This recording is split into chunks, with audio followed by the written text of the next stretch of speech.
Damos la bienvenida a este nuevo día.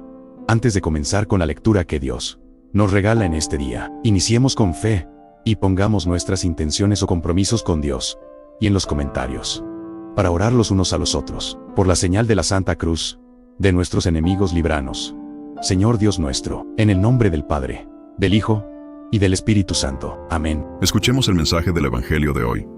Pasión de nuestro Señor Jesucristo. Lectura del Santo Evangelio según San Juan.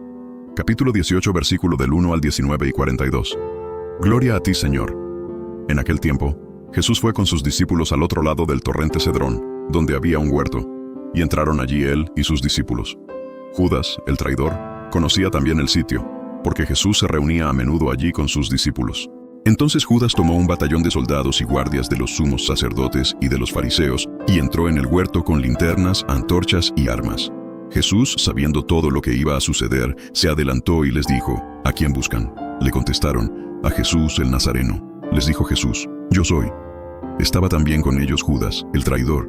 Al decirles: Yo soy, retrocedieron y cayeron a tierra. Jesús les volvió a preguntar: ¿A quién buscan? Ellos dijeron: a Jesús el Nazareno. Jesús contestó: Les he dicho que soy yo. Si me buscan a mí, dejen que estos se vayan. Así se cumplió lo que Jesús había dicho: No he perdido a ninguno de los que me diste. Entonces Simón Pedro, que llevaba una espada, la sacó e hirió a un criado del sumo sacerdote y le cortó la oreja derecha. Este criado se llamaba Malco. Dijo entonces Jesús a Pedro: Mete la espada en la vaina. ¿No voy a beber el cáliz que me ha dado mi padre? El batallón, su comandante y los criados de los judíos apresaron a Jesús, lo ataron y lo llevaron primero ante Anás, porque era suegro de Caifás, sumo sacerdote aquel año. Caifás era el que había dado a los judíos este consejo: conviene que muera un solo hombre por el pueblo. Simón Pedro y otro discípulo iban siguiendo a Jesús. Este discípulo era conocido del sumo sacerdote y entró con Jesús en el palacio del sumo sacerdote, mientras Pedro se quedaba fuera, junto a la puerta. Salió el otro discípulo, el conocido del sumo sacerdote, habló con la portera e hizo entrar a Pedro. La portera dijo entonces a Pedro: ¿No eres tú también uno de los discípulos de ese hombre? Él dijo: No lo soy. Los criados y los guardias habían encendido un brasero, porque hacía frío, y se calentaban. También Pedro estaba con ellos de pie, calentándose. El sumo sacerdote interrogó a Jesús acerca de sus discípulos y de su doctrina.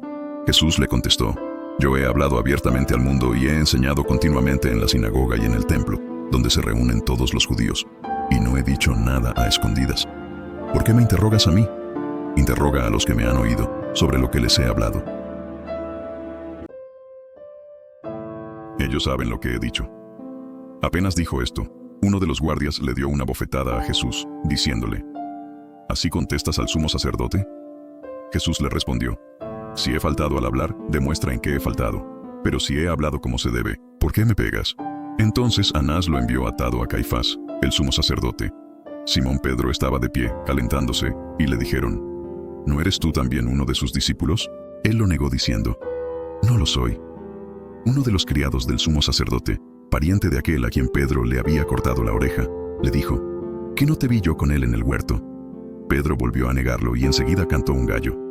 Llevaron a Jesús de casa de Caifás al pretorio.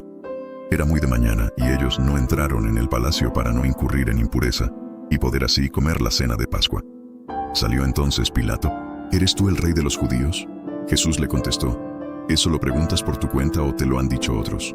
Pilato le respondió: ¿Acaso soy yo judío? Tu pueblo y los sumos sacerdotes te han entregado a mí. ¿Qué es lo que has hecho? Jesús le contestó: Mi reino no es de este mundo.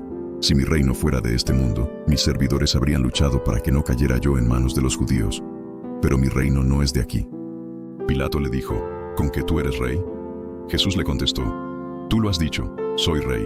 Yo nací y vine al mundo para ser testigo de la verdad. Todo el que es de la verdad, escucha mi voz. Pilato le dijo: ¿Y qué es la verdad? Dicho esto, salió otra vez a donde estaban los judíos y les dijo: No encuentro en él ninguna culpa. Entre ustedes es costumbre que por Pascua ponga en libertad a un preso. ¿Quieren que les suelte al rey de los judíos? Pero todos ellos gritaron: No, a ese no, a Barrabás. El tal Barrabás era un bandido. Entonces Pilato tomó a Jesús y lo mandó a azotar. Los soldados trenzaron una corona de espinas, se la pusieron en la cabeza, le echaron encima un manto color púrpura, y acercándose a él, le decían: Viva el rey de los judíos, y le daban de bofetadas. Pilato salió otra vez afuera y les dijo: Aquí lo traigo para que sepan que no encuentro en él ninguna culpa. Salió pues Jesús, llevando la corona de espinas y el manto color púrpura. Pilato les dijo: «Aquí está el hombre». Cuando lo vieron los sumos sacerdotes y sus servidores, gritaron: «¡Crucifícalo, crucifícalo!». Pilato les dijo: «Llévenselo ustedes y crucifíquenlo, porque yo no encuentro culpa en él». Los judíos le contestaron: «Nosotros tenemos una ley, y según esa ley tiene que morir, porque se ha declarado Hijo de Dios». Cuando Pilato oyó estas palabras, se asustó aún más, y entrando otra vez en el pretorio, dijo a Jesús: «¿De dónde eres tú?». Pero Jesús no le respondió. Pilato le dijo entonces: «¿A mí no me hablas? ¿No sabes que tengo autoridad para soltarte y autoridad para crucificarte?». Jesús le contestó: «No tendrías ninguna autoridad sobre mí si no te la hubieran dado de lo alto. Por eso, el que me ha entregado a ti tiene un pecado mayor». Desde ese momento Pilato trataba de soltarlo, pero los judíos gritaban: «Si sueltas a ese, no eres amigo del César, porque todo el que pretende ser rey es enemigo del César».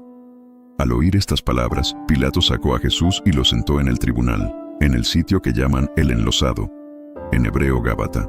Era el día de la preparación de la Pascua, hacia el mediodía. Y dijo Pilato a los judíos: «Aquí tienen a su rey». Ellos gritaron: «Fuera, fuera, crucifícalo». Pilato les dijo: «¿A su rey voy a crucificar?». Contestaron los sumos sacerdotes: «No tenemos más rey que el César». Entonces se lo entregó para que lo crucificaran. Tomaron a Jesús, y él, cargando con la cruz, se dirigió hacia el sitio llamado La Calavera, que en hebreo se dice Gólgota, donde lo crucificaron, y con él a otros dos, uno de cada lado, y en medio Jesús. Pilato mandó escribir un letrero y ponerlo encima de la cruz. En él estaba escrito: «Jesús el Nazareno, el Rey de los Judíos». Leyeron el letrero muchos judíos, porque estaba cerca el lugar donde crucificaron a Jesús, y estaba escrito en hebreo, latín y griego. Entonces los sumos sacerdotes de los judíos le dijeron a Pilato: «No escribas, el Rey de los Judíos, sino, este ha dicho: soy Rey de los Judíos». Pilato les contestó: «Lo escrito, escrito está». Cuando crucificaron a Jesús, los soldados cogieron su ropa e hicieron 4 partes, una para cada soldado, y apartaron la túnica. Era una túnica sin costura, tejida toda de una pieza de arriba a abajo. Por eso se dijeron: «No la rasguemos, sino echemos suertes para ver a quién le toca». Así se cumplió lo que dice la Escritura: «Se repartieron mi ropa y echaron a suerte mi túnica». Y eso hicieron los soldados. Junto a la cruz de Jesús estaban su madre, la hermana de su madre, María la de Cleofás y María Magdalena. Al ver a su madre, y junto a ella al discípulo que tanto quería, Jesús dijo a su madre: «Mujer, ahí está tu hijo». Luego dijo al discípulo: «Ahí está tu madre». Y desde aquella hora, el discípulo se la llevó a vivir con él. Después de esto, sabiendo Jesús que todo había llegado a su término, para que se cumpliera la Escritura, dijo: «Tengo sed». Había allí un jarro lleno de vinagre. Los soldados sujetaron una esponja empapada en vinagre a una caña de hisopo y se la acercaron a la boca. Jesús probó el vinagre y dijo: «Todo está cumplido». E inclinando la cabeza, entregó el espíritu. Aquí se arrodillan todos y se hace una breve pausa. Entonces, los judíos, como era el día de la preparación de la Pascua, para que los cuerpos de los ajusticiados no se quedaran en la cruz el sábado, porque aquel sábado era un día muy solemne, pidieron a Pilato que les quebraran las piernas y los quitaran de la cruz. Fueron los soldados, le quebraron las piernas a uno y luego al otro de los que habían sido crucificados con él. Pero al llegar a Jesús, viendo que ya había muerto, no le quebraron las piernas, sino que uno de los soldados le traspasó el costado con una lanza e inmediatamente salió sangre y agua. El que vio da testimonio de esto y su testimonio es verdadero, y él sabe que dice la verdad, para que también ustedes crean. Esto sucedió para que se cumpliera lo que dice la Escritura: no le quebrarán ningún hueso.